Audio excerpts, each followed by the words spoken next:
TB ಡ್ಯಾಮ್ನ ಇತಿಹಾಸವನ್ನ ಗಮನಿಸ್ತಾ ಇದರ ನಿರ್ವಹಣೆಯಲ್ಲೂ ಕೂಡ ರಾಜಕೀಯ ಇದೆಯಾ? ಯಾಕೆ ಈ ಮಾತನ್ನು ಹೇಳ್ತಿದ್ದೀವಿ ಅದನ್ನ ಕೂಡ ನಿಮ್ಮ ಮುಂದೆ ಕೆಲವೊಂದಷ್ಟು ಅಂಶಗಳ ಸಮೇತ ವಿವರಿಸುವ ಪ್ರಯತ್ನವನ್ನ ಮಾಡ್ತಾ ಹೋಗೋಣ. ಮೊದಲಿಗೆ ನೋಡೋಣ ತುಂಗಭದ್ರಾ ಡ್ಯಾಮ್ನ ಇತಿಹಾಸ.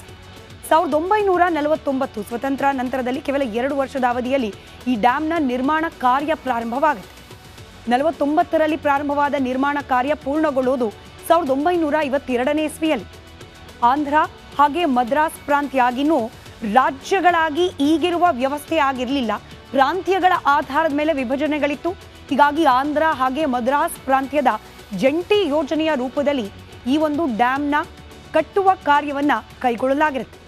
ಹೈದರಾಬಾದ್ ಹಾಗೆ ಮೈಸೂರು ರಾಜ್ಯದ ಒಪ್ಪಂದದ ಮೇರೆಗೂ ಈ ಒಂದು ಜಲಾಶಯವನ್ನ ನಿರ್ಮಾಣ ಕಾರ್ಯವನ್ನ ಕೈಗೆತ್ತಿಕೊಳ್ಳಲಾಗಿರುತ್ತೆ. ದೇಶದ ಅತಿ ದೊಡ್ಡ ಕಲ್ಲಿನ ಡ್ಯಾಮ್ ನಿರ್ಮಾಣ ಕಾರ್ಯ. ದೇಶದ ಅತಿ ದೊಡ್ಡ ಕಲ್ಲಿನ ಡ್ಯಾಮ್ ಅನ್ನು ಹೆಗ್ಗಳಿಕೆಗೂ ಕೂಡ ಇದರ ನಿರ್ಮಾಣ ಹಂತದಲ್ಲಿ ಡ್ಯಾಮ್ ಪಾತ್ರವಾಗಿರುತ್ತೆ.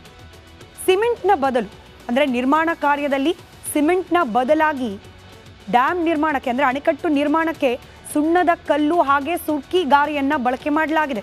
ಆದರೂ ಕೂಡ ಸುಭದ್ರವಾಗಿದೆ ಈ ದಿನದವರೆಗೂ.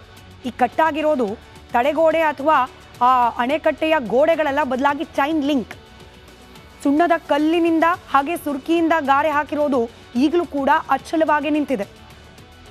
105.788 TMC ಸಾಮರ್ಥ್ಯವನ್ನು ಹೊಂದಿದೆ ತುಂಗಭದ್ರಾ ಜಲಾಶಯ. ತುಂಗಭದ್ರಾ ಡ್ಯಾಮ್ಗೆ ಒಟ್ಟು 32 ಗೇಟ್ಗಳಿರೋದು. ಆ ಪೈಕಿ 19ನೇ ಗೇಟ್ ಸಂಖ್ಯೆ 19 ಇವತ್ತು ಪ್ರಾಬ್ಲಮ್ ಆಗಿರೋದು 19ನೇ ಗೇಟ್. ಒಟ್ಟು 32 ಗೇಟ್ಗಳಿವೆ. 16 ಎಕರೆ ಅಚ್ಚುಕಟ್ಟು ಪ್ರದೇಶವನ್ನು ಈ ತುಂಗಭದ್ರಾ ಡ್ಯಾಮ್ ಹೊಂದಿದೆ. 4 ಜಿಲ್ಲೆಗಳ ಜೀವನಾಡಿ ತುಂಗಭದ್ರಾ ಅಣೆಕಟ್ಟೆ. ಈ ಅಣೆಕಟ್ಟೆಯಲ್ಲಿ ನೀರು ಎಷ್ಟು ಭರ್ತಿ ಆಗುತ್ತೋ ಈ 4 ಜಿಲ್ಲೆಗಳ ಜನ ಅಷ್ಟು ನಿರಾಳರಾಗಿರ್ತಾರೆ. ಎಸ್ಪೆಷಲಿ ಆ ಭಾಗದ ರೈತರು. 4 ಜಿಲ್ಲೆಗಳ ರೈತರು ಆಶ್ರಯಿಸಿರೋದು ಈ ತುಂಗಭದ್ರಾ ಅಣೆಕಟ್ಟೆಯನ್ನು. ಇನ್ನು ಡ್ಯಾಮ್ ಉಸ್ತುವಾರಿಗೆಂದೇ ಟಿಬಿ ಬೋರ್ಡನ್ನು ಕೂಡ ರಚನೆ ಮಾಡಲಾಗಿದೆ. ತುಂಗಭದ್ರಾ ಬೋರ್ಡನ್ನು ರಚನೆ ಮಾಡಲಾಗಿದೆ. ಇದರ ಕಂಪ್ಲೀಟ್ ನಿರ್ವಹಣೆಯ ಜವಾಬ್ದಾರಿಯನ್ನು ಈ ಒಂದು ಮಂಡಳಿಯೇ ನಿರ್ವಹಿಸುತ್ತೆ. ಇನ್ನು ಈ ಬೋರ್ಡ್ನ ಜವಾಬ್ದಾರಿಯನ್ನು ಓರ್ವ IAS ಕ್ರೇಡರ್ನ ಅಧಿಕಾರಿಯ ನೇತೃತ್ವದಲ್ಲಿ ನಿರ್ವಹಣೆ ಮಾಡಲಾಗುತ್ತೆ. ಟಿಬಿ ಡ್ಯಾಮ್ನ ಕೇಂದ್ರ ಕಚೇರಿ ಬಹಳ ಇಂಪಾರ್ಟೆಂಟ್. ಟಿಬಿ ಡ್ಯಾಮ್ನ ಕೇಂದ್ರ ಕಚೇರಿ ಇರೋದು ಮುನಿರಾಬಾದ್ನಲ್ಲಿ. ಅಲ್ಲಿ ಸ್ಥಾಪನೆ ಆಗಿದೆ.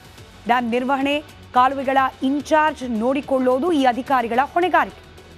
ಆದರೆ ಸದ್ಯಕ್ಕಿರುವ ಅನುಮಾನ ಏನಂತಂದರೆ ನಮ್ಮ ರಾಜ್ಯದ ರಾಜಕಾರಣಿಗಳು ಆಡಳಿತ ಪಕ್ಷ ವಿರೋಧ ಪಕ್ಷದ ರಾಜಕಾರಣಿಗಳ ನಡುವಿನ ಈ ಪಾದಯಾತ್ರೆ ಸಮಾವೇಶದ ಕಚ್ಚಾಟದ ನಡುವೆ ಡ್ಯಾಮ್ನ ಬಗ್ಗೆ ನಿರ್ಲಕ್ಷ್ಯ ವಹಿಸಿದ್ರು ಅನ್ನೋದು ಒಂದು ಆಯಾಮ. ಆದರೆ ಇದನ್ನ ಮೀರಿದ ರಾಜಕಾರಣ ಡ್ಯಾಮ್ನ ನಿರ್ವಹಣೆಯಲ್ಲಿ ಅಡಗಿದೆಯಾ ಅನ್ನೋ ಅನುಮಾನ ಕೂಡ ಇದೆ. ಯಾಕೆ ಹೇಳ್ತಾ ಹೋಗ್ತೀವಿ ಗಮನಿಸಿ. ತುಂಗಭದ್ರಾ ಡ್ಯಾಮ್ ನಿರ್ವಹಣೆ ವಿಚಾರದಲ್ಲಿ ರಾಜಕೀಯ ಯಾವ ರೀತಿ ನಡೀತಿದೆ? ರಾಜಕೀಯ ದುಸ್ಥಿತಿಯಿಂದಾಗಿಯೇ ಅಣೆಕಟ್ಟಿಗೆ ಈ ರೀತಿಯ ಸಂಚಕಾರ ಬಂತ ಅನ್ನೋ ಅನುಮಾನ.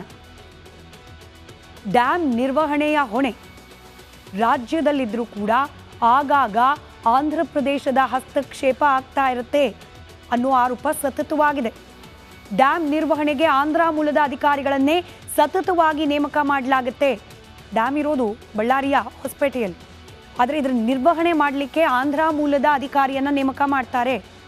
ಆಂಧ್ರ ಪ್ರದೇಶದ ಅಧಿಕಾರಿ ನೇಮಕ ಆದಾಗ ಸ್ಥಳೀಯರ ಇಚ್ಛಾಶಕ್ತಿ, ಸ್ಥಳೀಯರ ಆಗು ಹೋಗುಗಳು, ಬೇಕು ಬೇಡಗಳ ಬಗ್ಗೆ ನಿರ್ಲಕ್ಷ್ಯ ವಹಿಸ್ತಾರೆ. ಅನುಕೂಲ ಸಿಂಧು ರೀತಿಯಲ್ಲಿ ವರ್ತನೆಗಳಾಗತ್ತೆ ಅನ್ನೋ ಆರೋಪ ಇದೆ. ಬಳ್ಳಾರಿ ಭಾಗದ ರೈತರಿಂದ ನಿರಂತರವಾಗಿ ಇದ್ರ ಬಗ್ಗೆ ಆರೋಪ ಇದೆ. ನಮ್ಮವರನ್ನೇ ಆಯ್ಕೆ ಮಾಡಿ ಇಲ್ಲಿರುವವರಿಗೂ ಅವಕಾಶ ಕೊಡಿ ನಿರ್ವಹಣೆಗೆ ಅಂತ ಹೇಳಿ.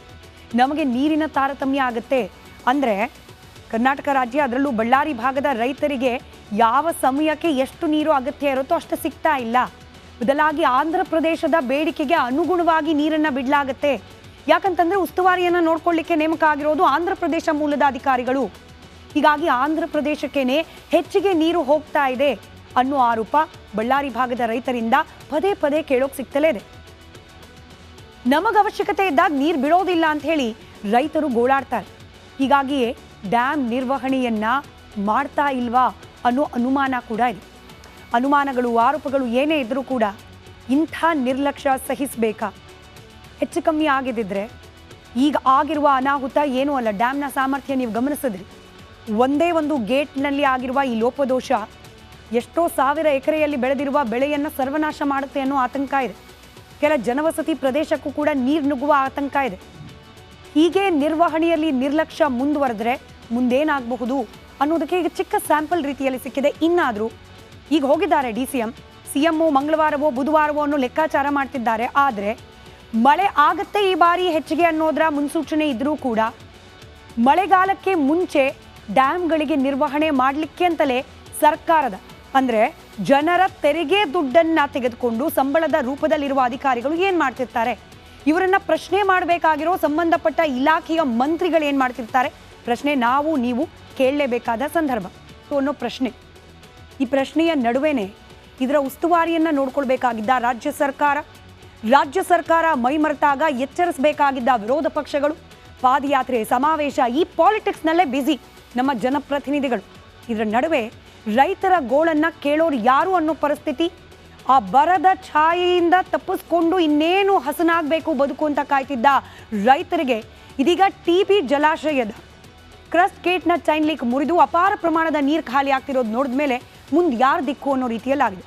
ಏನಾಯಿತು ಆ್ಯಕ್ಚುಲಿ ನಿನ್ನೆ ರಾತ್ರಿ ಈ ಜಲಾಶಯದ ಗೇಟ್ ಮುರಿದು ಬಿದ್ದಿದ್ದು ಹೇಗೆ, ಮುರಿದು ಹೋದ ನಂತರದಲ್ಲಿ ಪರಿಸ್ಥಿತಿ ಹೇಗಿದೆ, ಇದರ ಇಂದು ಡೀಟೇಲ್ಡ್ ವರದಿ ಇದೆ, ಗಮನಿಸಿ.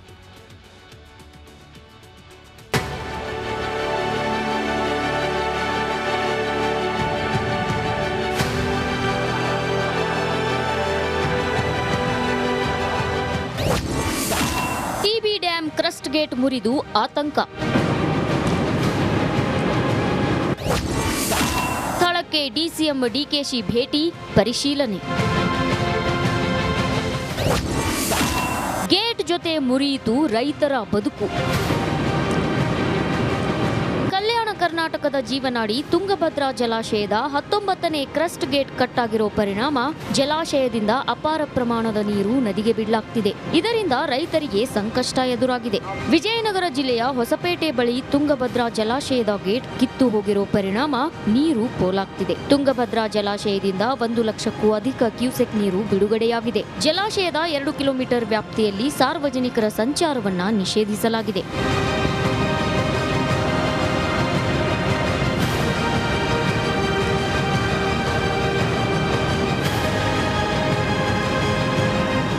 ಡ್ಯಾಂಗೆ DCM DK ಶಿವಕುಮಾರ್ ಭೇಟಿ ನೀಡಿ ಪರಿಶೀಲಿಸಿದ್ರು. ಜಲಾಶಯ ಸಂಪೂರ್ಣವಾಗಿ ಸುರಕ್ಷಿತವಾಗಿದೆ, ಯಾರೂ ಆತಂಕ ಪಡೋ ಅಗತ್ಯವಿಲ್ಲ, 4-5 ದಿನಗಳಲ್ಲಿ ಸರಿಪಡಿಸಲು ಪ್ರಯತ್ನಿಸುತ್ತೇವೆ ಅಂತ ಹೇಳಿದ್ರು.